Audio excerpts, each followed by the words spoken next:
I forgot to mention yesterday that the chair that I usually sit on is available during the time of the talk, and during the retreat anyone can sit in this place when don't have to move the chair to your place if you wish to sit on it for a round or whatever length. This is day 1 of the February 89 7-day retreat. January.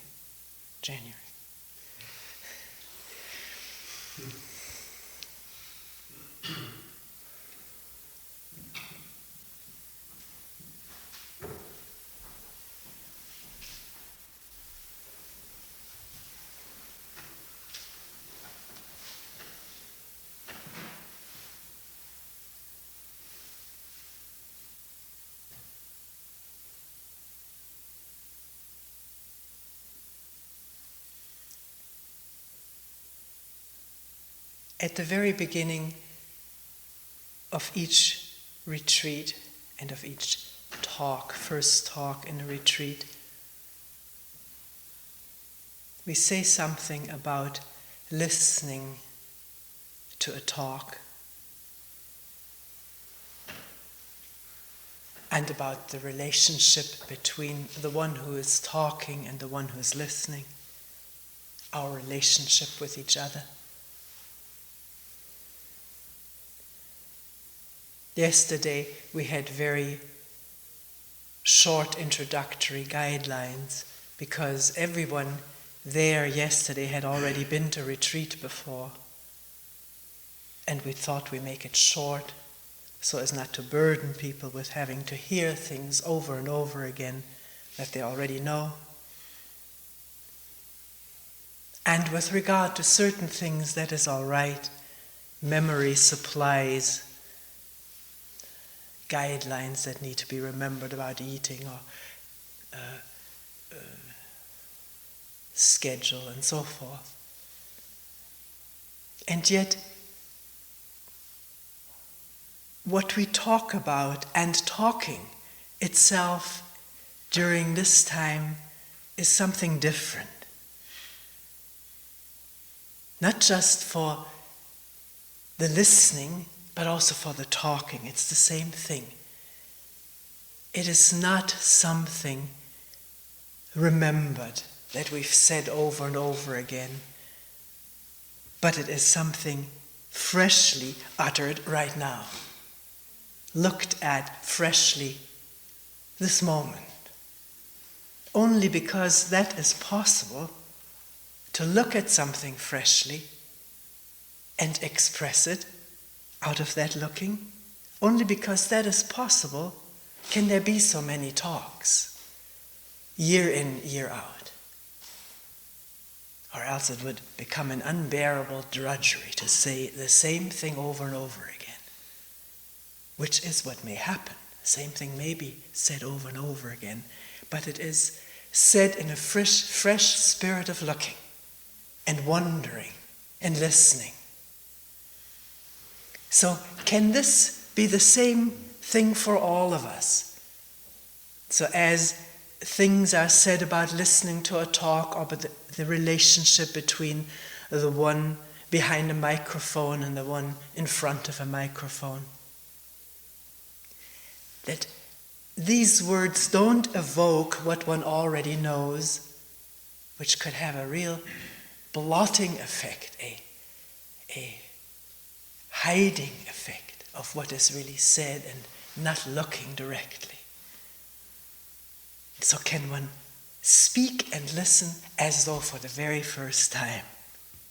Then the mind is in a fresh state.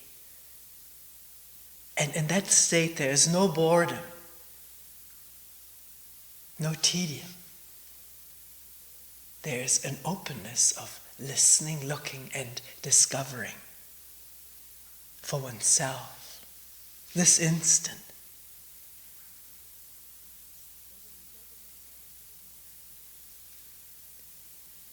If what is said in a talk is not clear, please bring it up at a meeting. That's what meetings are for, to clarify freshly. We may not remember what was said exactly. We certainly won't remember exactly what was said. But one can start over again, afresh. That is already a new energy of mutual exploration. If you feel you don't agree or see it differently, don't worry about hurting my feelings. If they get hurt, there's something for me to look at right then and there. Then there is a real vitality in our working together. If we can say to each other what we need to say, not worried whether the other person will be hurt over it. This is what we all look at in a retreat. What is it that gets heard? How does it happen and function? The consequences of it. The narrowing down of the whole being.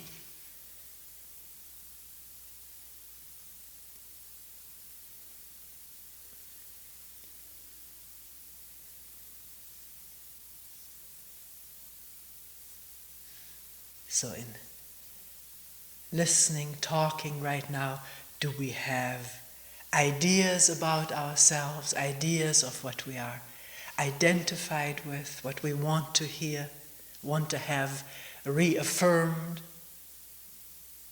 or confirmed? We love to hear what we can agree with, and we don't like to hear what we disagree with.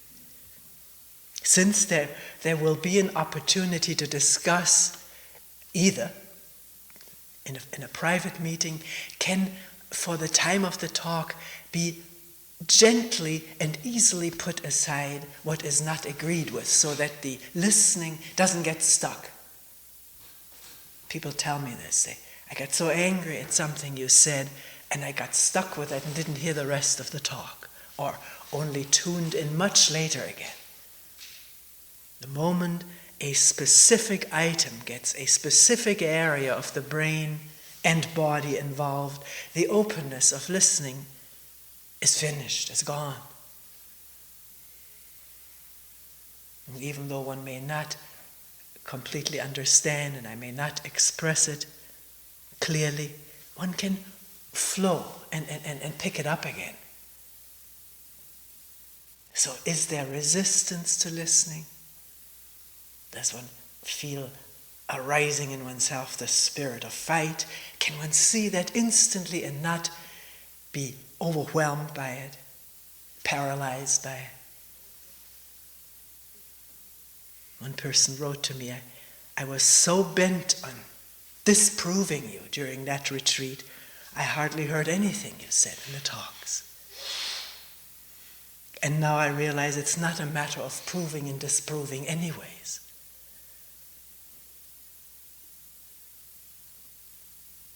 I'm not trying to prove something in these talks. I'm looking freshly. Sometimes the questions that are brought up, we discuss them in a meeting, but when I bring them here to a talk, often I don't know how to answer them. And that's the challenge for me if people do bring up things in meetings, questions or issues, that we can look at something freshly together.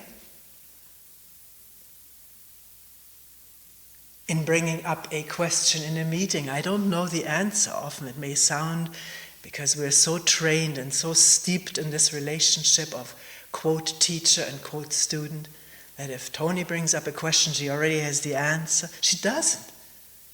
In bringing up a question, the mind is open to look at the problem, not have an answer ready, which ends any inquiry. A ready answer is the end and death of a live inquiry.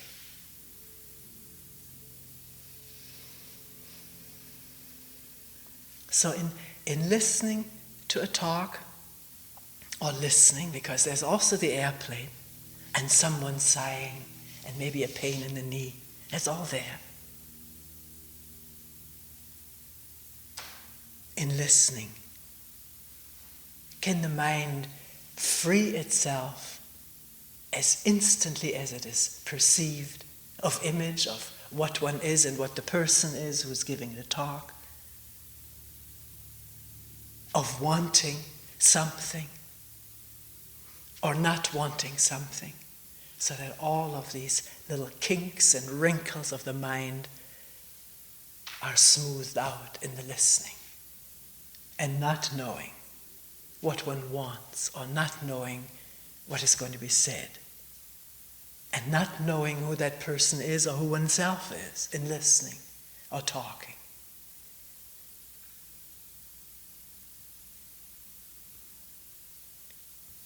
Then an inquiry becomes common, not mine or yours, not tied to my personality or yours. It's alive on its own ground.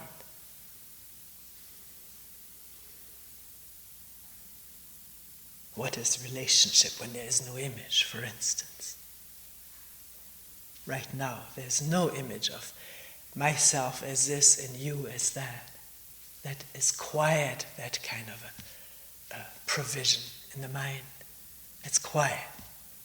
Don't think of yourself as something, don't think of myself as something. Then what is the quality of the listening? It cannot help opening up, can it?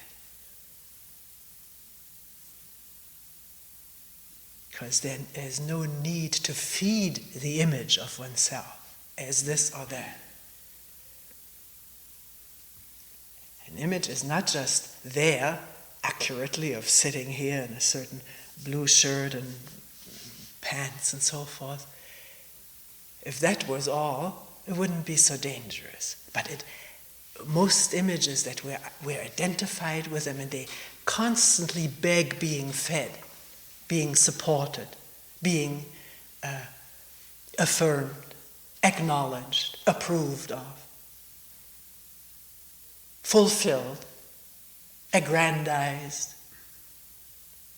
An image has constant nagging power, craving power for establishing itself or firming itself up, because there's nothing firm about it. If you look right now in the mind at an image one has of oneself sitting, it's very intransigent, isn't it? Very ephemeral. But the attachment is not just mental, it's physical. Wanting to keep that image, wanting to have it liked, seen, attended to. So there are constant demands that go with an image which, again, take the energy away from the openness of listening and attending when there is not this ever-hungry image.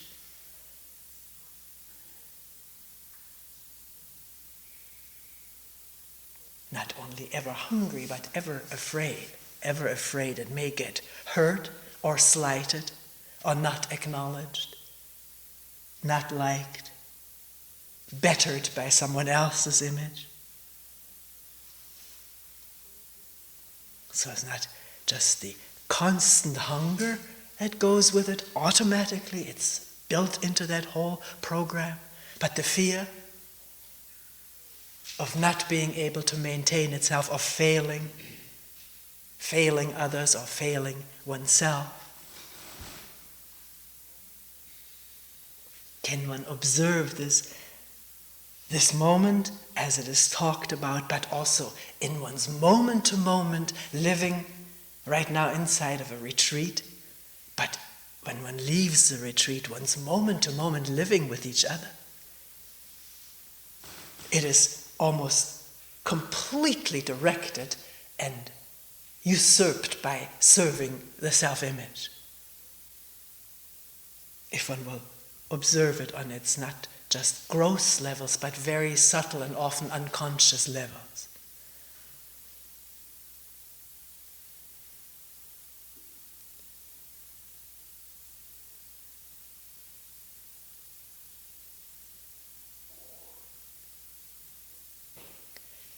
So people mention to me that in waiting on the ground floor of the solarium there. There's a fear when the time comes up to go to a meeting. Apprehension or sometimes a feeling of I have to have something ready, some certain feeling of panic. I must have something to talk to her about or ask her because she seems to expect that or want that. Can that all be seen in a new light, not just run automatically? We are run automatically by these images, and here is an opportunity in a 7-day spacious, bright and open, quiet week to shed light on that, on what confuses and angers and moves people, drives human beings, alone and in relationship.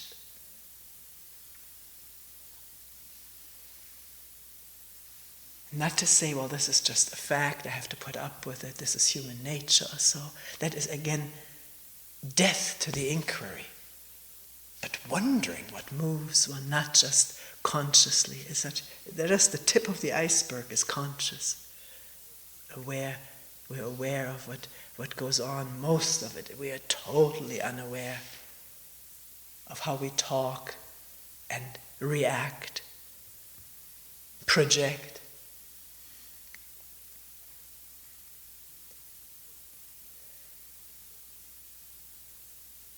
Recently, more meditation teachers have said, I just read through quite a thick publication of a meditation center under the general topic, meditation and psychotherapy. It's been felt by more and more traditional Western meditation teachers that there is definitely need for therapy, because meditation cannot get at, or cannot get as well at personality problems and personality problem energy blocks as psychotherapy can. So this one meditation teacher says, if you find a good therapist, go for it. Because here you may get into states of samadhi, but the state of samadhi does not throw light on our problems with sexuality. One example was given, or living in relationship. And I'm wondering why these two tracks. Why to say, and then also mentioning psychotherapy can't get everything, can it get, so then you have to come back to meditation or do them simultaneously. One may be doing that. Quite a number of people are doing psychotherapy at the same time that they go to retreats. But what is there in the mind that separates our daily problems of sexuality, relationship, work, ambition, greed, from meditation? What is meditation to people who have this feeling of separation, or that one can't do what the other can? This has interested me for years now. Just the other day received a letter from someone who's been doing this work for years and years and years, 12 years maybe. And partly out of interest has entered into a therapy relationship. And I copied out this sentence from the letter.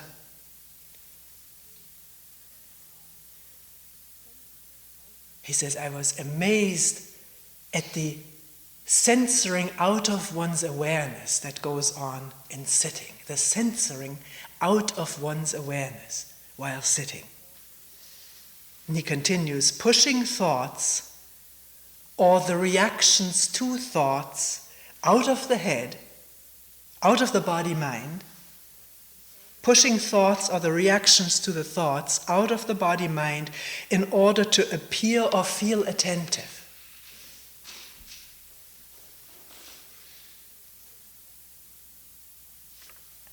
I'm bringing it up right here because it's so important. We have talked about this quite frequently. Does the practice that one is holding on to of following the breath or concentrating on a spot in the body, an area, the hara we used to talk about in Zen, this area below the navel or the tip of the nose or someplace between the eyes, counting breaths, inhalation, exhalation, or concentrating or occupying the mind with a koan, does that in fact push thoughts and sensations out of the mind that are disagreeable to face in order to appear or feel attentive, this person says. It says so much, doesn't it? The new image of being an attentive one, being a meditator, which has to be preserved at all cost and not to be upset by the intrusion of upsetting thoughts and feelings. And it takes subtle awareness, subtle, alert awareness to catch this pushing out.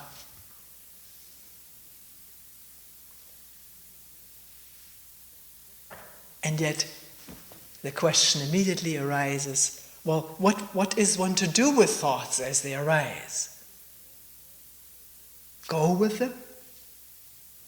Think more and more in the same vein? That's what happens anyways, most of the time.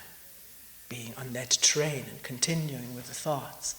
But when there is an instant of awareness, let us ask this question. At that instant, is there immediately the pushing, the rejection of it, which means a judgment has taken place that this is a disturbance, this must not take place, must not take over, and also not looking at what it is that came up, but at all cost remaining with this precious state of being attentive, whatever that state is at the moment, because it is narrow. It is under the sponsorship of the me wanting to be something and remain something. It's thought directed. So it's thought pushing out thought in order to continue in its particular image of being attentive and meditating. So then we come back to the question, what is this instant of becoming aware, or being aware that there has been thinking going on? Not going with it and not pushing it out with a mechanism of using the practice to push out the thoughts or feelings. Is there another way, we're asking, which is not repressive, not pushy, and not just continuing with the thoughts, thinking this is what it means to be with thoughts, is to keep on thinking out the being lost in thought, let's put it this way. What is the way? Is there a way? Where there's awareness of thoughts that were, because at the instant of awareness, if it is really awareness, there's no thought. There's only the awareness of the thoughts that were, which are reverberating as memory in the mind. And what's the problem with it? Why can't it be seen in all simplicity, in all unadornedness? Seeing what was there, seeing the image, seeing the thoughts, and all the feelings that these thoughts have already evoked in the body, and not judging it right or wrong.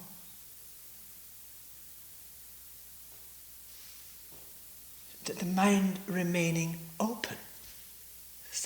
That's what's there, and see what happens. If that seeing takes place with no mechanism to push or thwart, cleanse, then see what happens. The mind remains open, and the sound of a chair or of a bird, the the beating of the heart or the breathing are also there. It's no effort to see something. But there's a trained program to condemn or approve of what is seen, to do something about what is seen,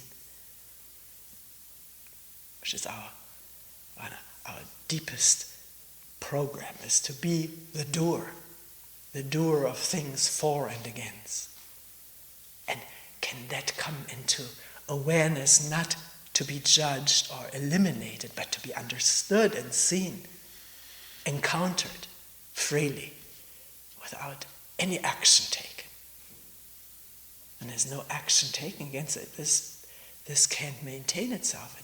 It's finished.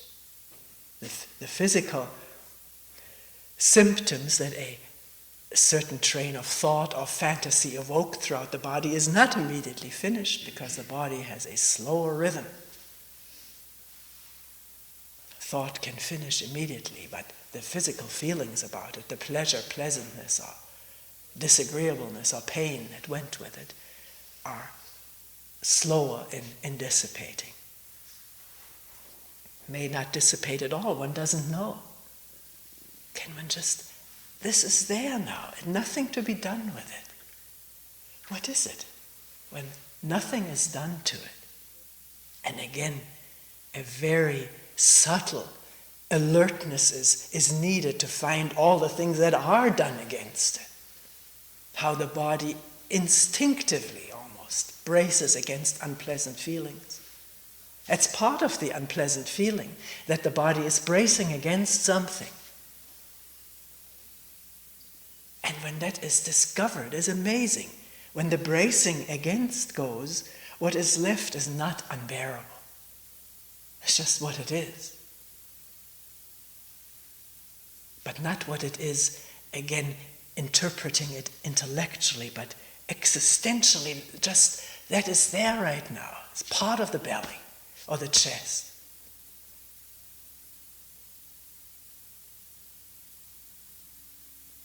But I don't know what it is.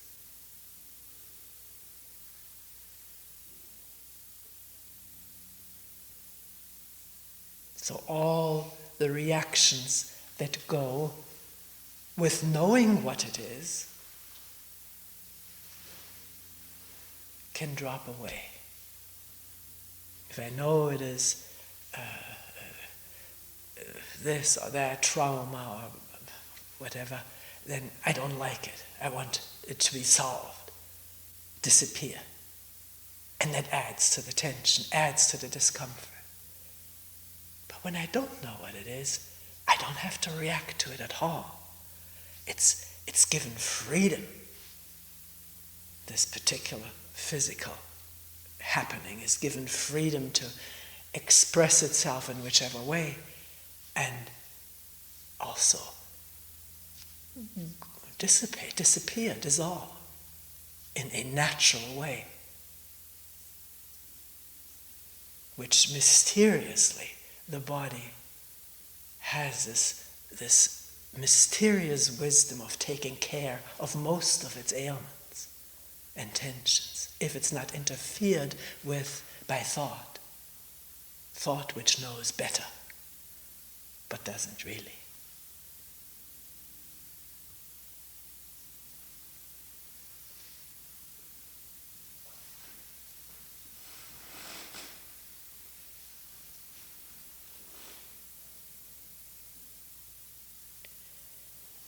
Coming back to awareness of thoughts and feelings and sensations. One person mentioned, I was taught for many, many years to become a witness in the presence of these thoughts and feelings and sensations. But having listened to talks here over several retreats, I realized that this is a separation, constitutes a separation, because now there is a witness and what this witness witnesses.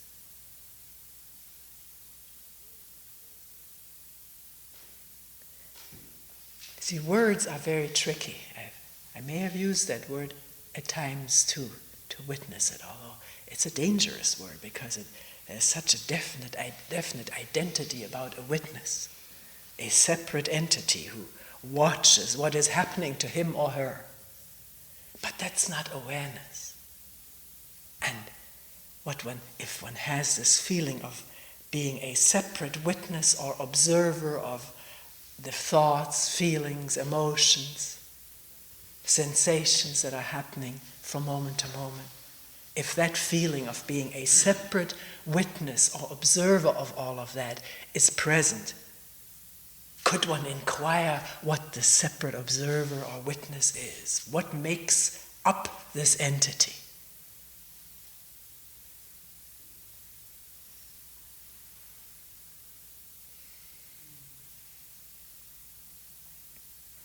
What makes for this feeling of separation? Because as one observes very carefully, intensely, there are only thoughts, sensations, feelings, and more thoughts. I shouldn't have these feelings, or these are good for me, or these are bad for me. And the physical sensations that go with the feeling, this is good for me. We think something is good for me already. Something already responds. Some chemical already is poured out to make the body feel better. And likewise, if there's the thought, this is bad for me, there's also some chemical, some kind of a process triggered, which gives a yucky feeling. So, awareness, a careful awareness reveals endless stream of ongoing thoughts, reactions, physical, mental, and so forth. But where in all this is the separate entity that has all of that, or that witnesses all of that? One may say, well, there is awareness. There is awareness that this is going on. All right, at this point, we're together. There's awareness of pain in the chest, and maybe the thought, how can I get rid of it? And then seeing that thought. But why does one have to attribute personality or entityship to awareness? Is that what the mind is doing? And is that where the feeling comes that there's a separate observer? That there is a thought that there is a separate observer? A thought of being a witness? Thought can be extremely convincing.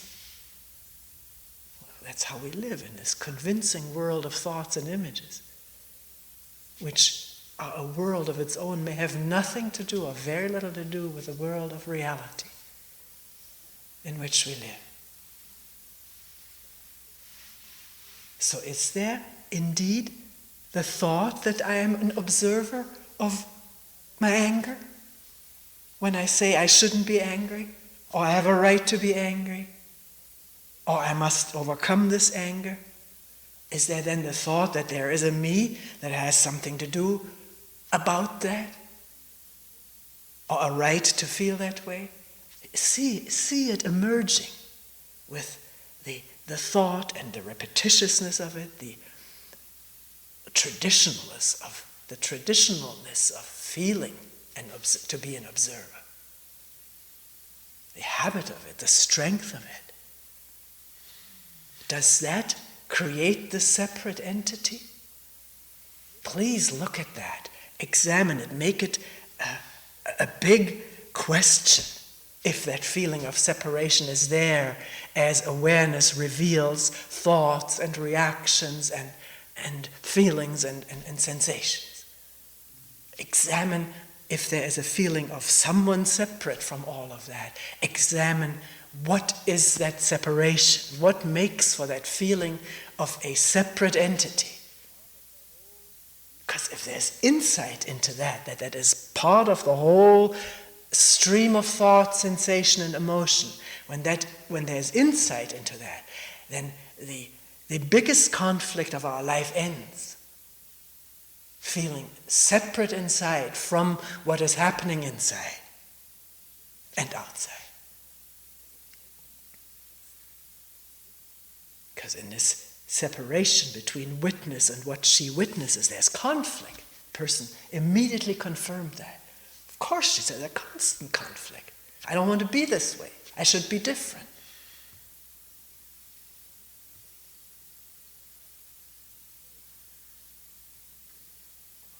Plus, of course, in the whole field of bringing up children, passing this on to our children, who then become not only the judges of themselves, for better or worse, but the judges of their siblings. You shouldn't do this, you must be like that. And this whole process, which is a process made possible by our complex brain, is passed on from generation to generation, unconsciously, as long as there is no clarity that is a fiction. And I'm not trying to ardently or intensely convince people of the fact that it's a fiction. One cannot convince someone of it. Well, I may, but that's no good. It's just another idea in the repertoire of ideas.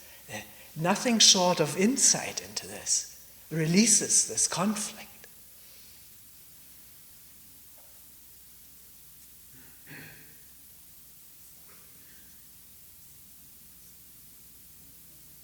So the question always comes back, well, but who is it who observes? Who is that? And the question is used in a lot of spiritual traditions.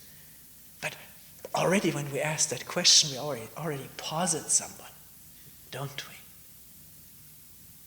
It's a trick. Drive somebody up the wall.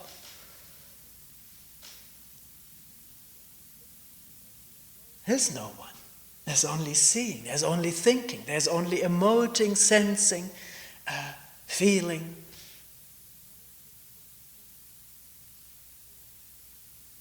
And the tremendous power of ideas. That there is a me who has that feeling, and who shouldn't have that feeling, and who can overcome that feeling. Can awareness shed light on that thought, and unmask it as thought, image, ancient, so old that it gets its authenticness through age, through endurance over millennia. But time doesn't make anything more real.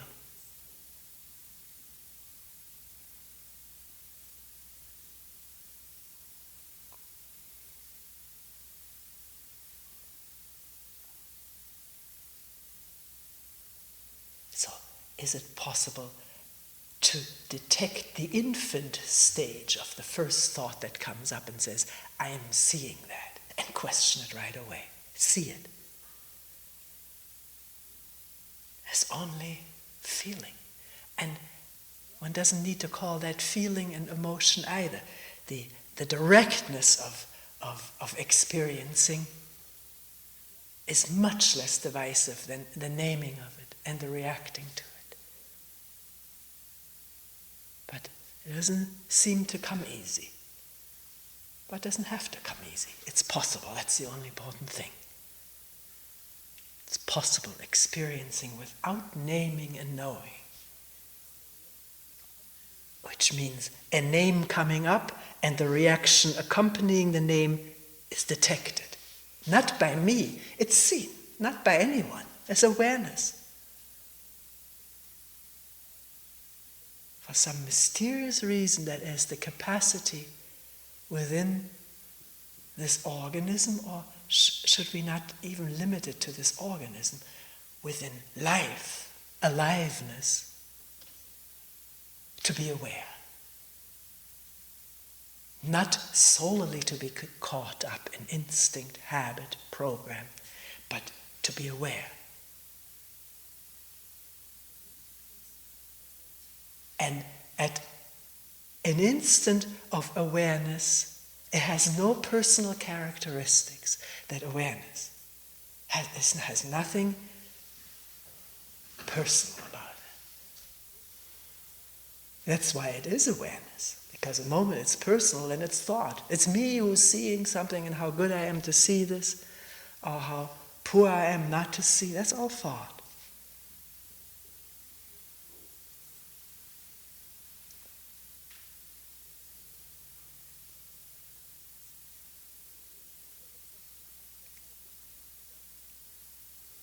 So the question, how can I get that, is already going in the wrong direction, isn't it? Because the I can't get it.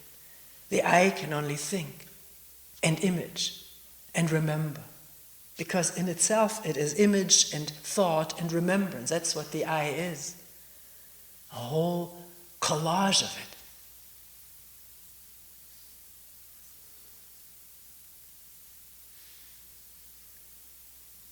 Sometimes when one hears that for the first time, it may have been said before, but it sinks in for the first time, there's tremendous shock that this I, which has appeared to be so real, so viable, so important, so durable, hopefully to continue forever, it is just a bunch of thoughts and images and memories passed on through teaching by other eyes. It just becomes a real shock to a person. It's important that there be a shock. Also important not to start rebuilding the ruins, to immediately build up a new I, but to find out whether it's possible not to build up the ruins and experience freshly, not in the shadow of this skyscraper.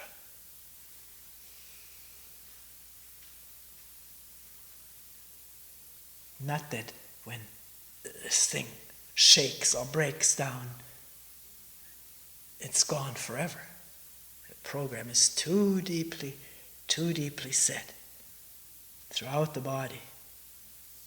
But once it's seen completely, it's much easier to see again and again and again and to spell it as it comes up. If there's no attention, it goes on, builds itself up, like we said at the beginning of the talk, with its constant hunger for more affirmation and approval, sustenance.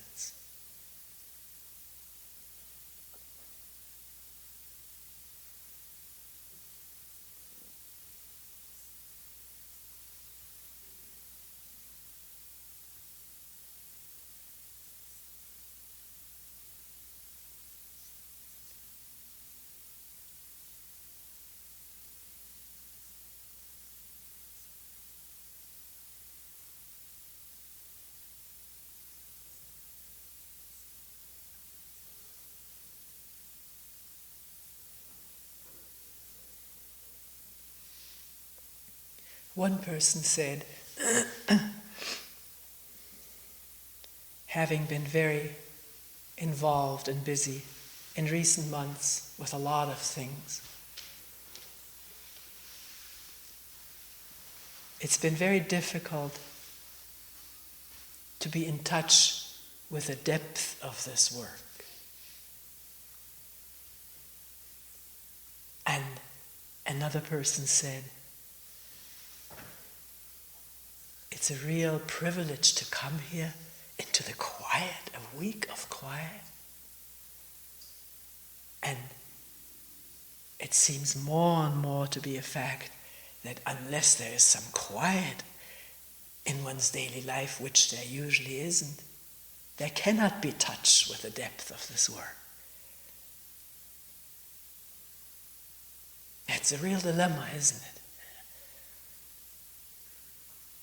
Because a retreat comes to an end. Even if one will go to a 3 months retreat or 3 years retreat, it comes to an end. Unless one goes forever into the mountains or The desert, I don't think where anyone is considering this here. So one has to question this dilemma, whether this means hopeless outside of retreat.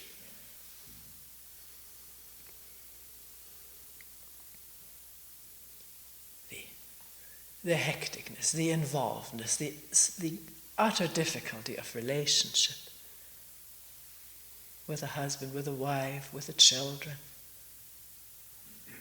the constant noise and involvement. I just stayed with Kyle for 2 weeks with our children and grandchildren. One really has to first get used to the speed of it all. It's unbelievable. And what goes with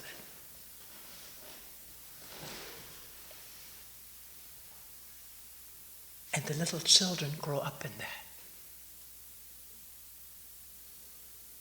And they imitate, particularly the little one. It was miraculous to see. She imitates everything. Everything. She may not participate because she doesn't understand the conversation among adults. She may sit someplace on the floor, play with something. All of a sudden you hear the sentence you just said. She says it with the same inflection. It's all being, the Grand Canyon is being built up, layer upon layer of what is being said, how it's being said, how she is being talked to. When she screams, she's told, that's not very nice. And she many times came to the adults and said, that's not very nice. Because everybody thinks it's cute, but she's got something there.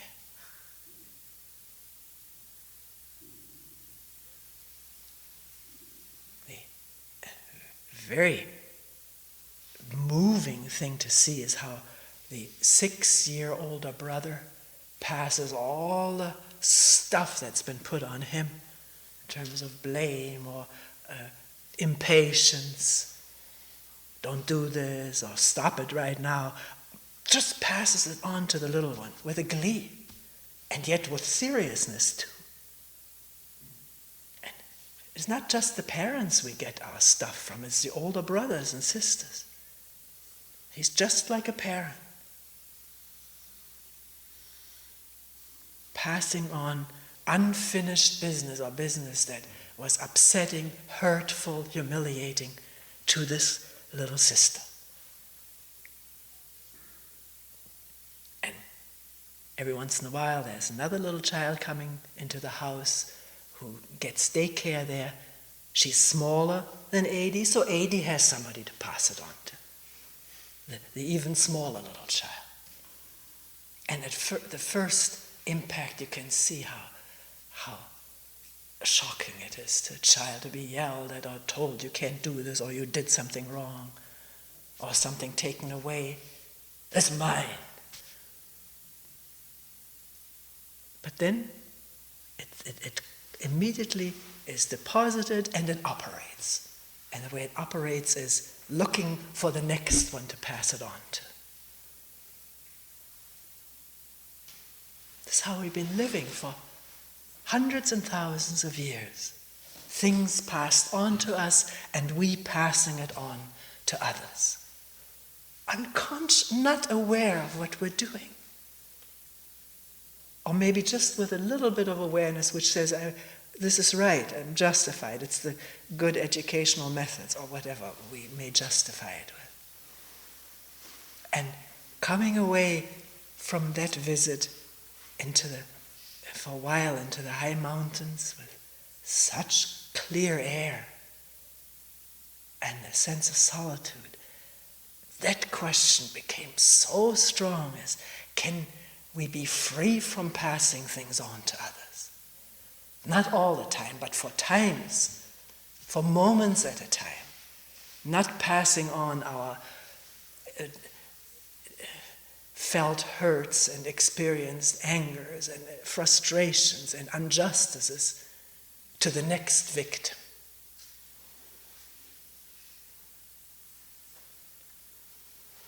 Which which means there has to be such clarity at the moment that the reaction automatically, instinctually comes up to pass on.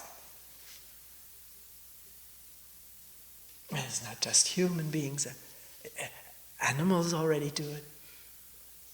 Kyle, when he went to Europe the first time, he worked his way on a boat to Poland. At that time there were some horses shipped to Poland after the war, and he had to water the horses. And he observed that the moment one horse did something to the next, it went down the line, kicking it or knocking it with the head. It's just like a musical note, vibration, passing it on.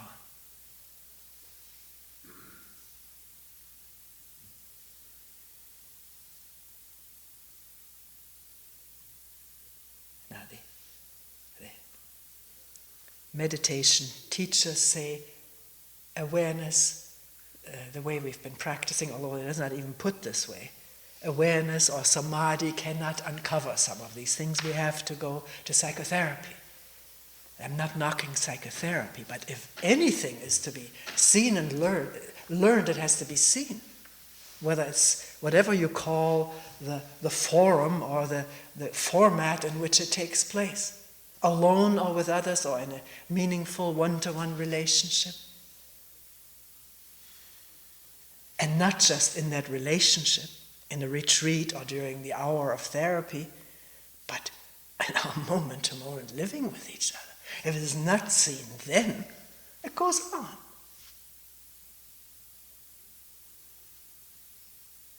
It may bring relief to pass something on. Obviously it brings relief, but it's a strange kind of a relief. It's a relief that never relieves anything, because it keeps on going. Just for having done it doesn't mean now this thing is emptied out. Doing a vendetta or passing on a grudge does not empty out the cause of it. On the contrary, it strengthens it for the next time. The pleasure of it, which is remembered.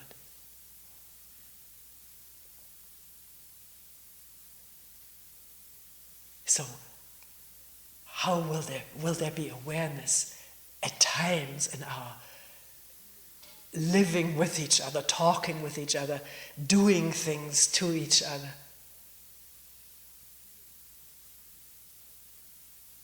Reacting, hurting, and what wants to come with a hurt, lashing out. Can there be awareness? Not doing something, awareness will take care of it. Because if the awareness is strong and clear, that reaction atrophies. It can't continue. It's seen for its monumental dangerousness, for its linkage to 1,000, 100,000 years of passing things on. And the result of it is so clear when we look at our relationships, family-wise and nation-wise and worldwide. We're in a mess. We can't get along with each other because we're constantly acting things out on each other. We don't see the person, but we only see the person as someone who reminds me of so-and-so. It's not a conscious process. The brain does it all automatically. And dumping on that person. It's just one expression. I don't even quite know what it means. Blaming or whatever.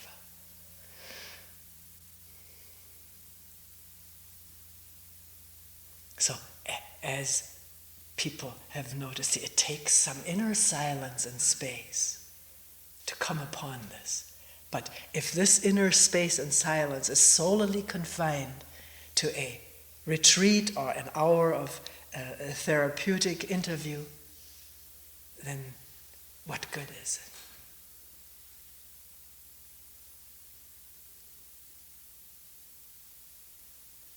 But it isn't. It needn't. There can be instantaneous space if there's a moment of pausing without time. Space without time, which means space without the past acting. Light shed on the past, which throughout this body just wants to lash out, verbally, physically. And then, of course, the counter mechanisms of suppressing it, all of that illumined in an instant of space without time.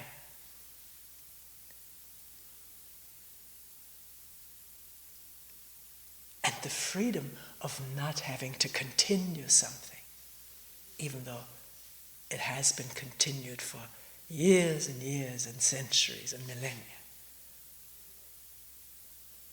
To find that has to be found out, it has to be discovered, because we think we have to do what we have to do, but we don't.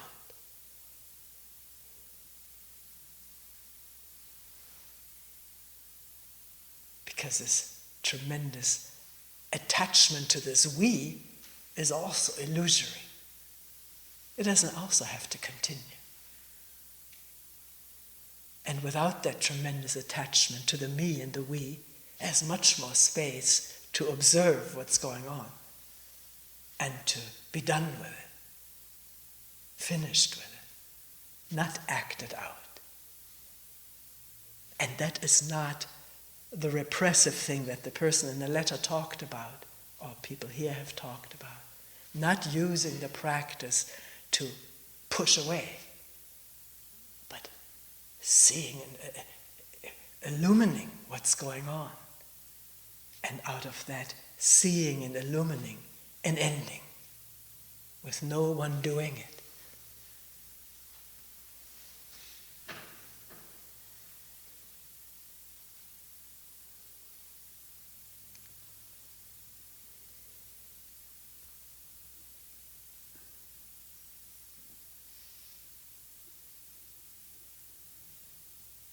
A lot may have been left unsaid or not expressed clearly, but we can all work with it, alone and together. I think it's the most crucial thing.